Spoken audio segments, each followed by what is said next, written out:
Welcome back, legends. Night 1 started hot and ended hotter. One war for the belt, one miracle knee, and one stomp that changed everything. Let's unpack it. CM Punk climbed the mountain, looked out over MetLife, and in less than 5 minutes, the floor vanished beneath him. One match made him champion. One swerve ripped it away. If you missed Night 1 of SummerSlam, the biggest twist wasn't a near fall. It was Seth Rollins turning a broken knee into a master plan, cashing in when Punk was spent and walking out with the gold. Stay with me, because what happened tonight doesn't just change a title, it changes the whole weekend. This wasn't just another stadium show. For the first time ever, SummerSlam stretched to 2 nights, packing MetLife to squeeze every ounce of drama across the card. And to kick it off, WWE handed the mic to Cardi B, a bold crossover move that had some fans buzzing and others side-eyeing the vibe.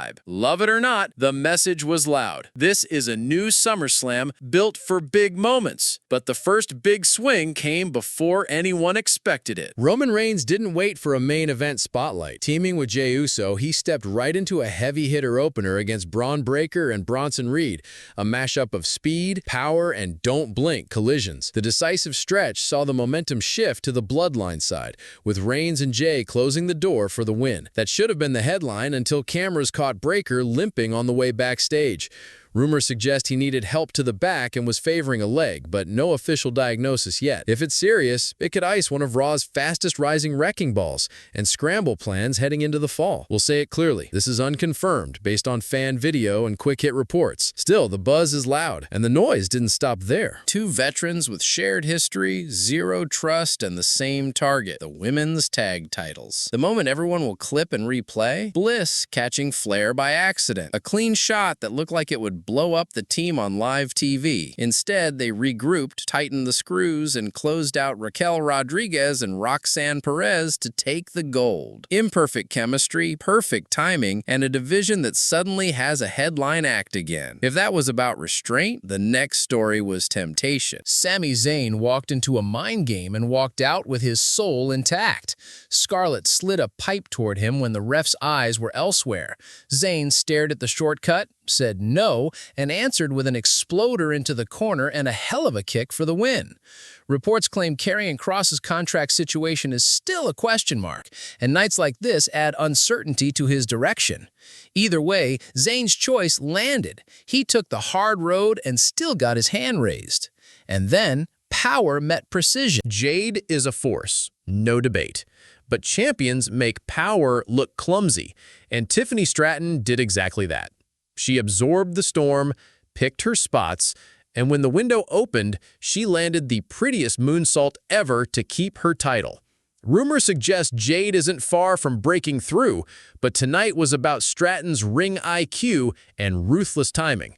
It wasn't just a defense, it was a statement that Tiffy time isn't ending on a Saturday night. The crowd barely had time to exhale before the crash everyone will talk about. Putting Jelly Roll next to Randy Orton is a gutsy move.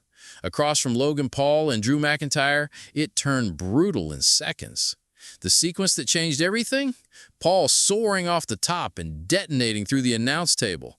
A shot that rattled the building and put Jelly Roll on the edge.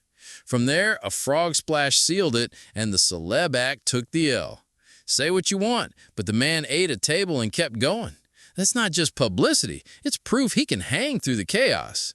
And then came the match that should have ended the night until it didn't. CM Punk versus Gunther delivered everything a big fight main event should. Vicious chops, stubborn pacing, and the feeling that one mistake would end it.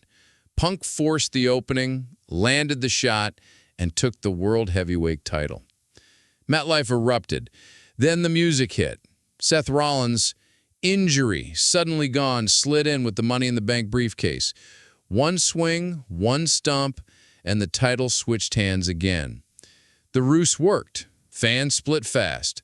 Some called it predictable, others called it perfect theater, but nobody called it forgettable. Rollins closed Night 1 as champion, proved that the briefcase still cuts the deepest when the crowd thinks the story is over.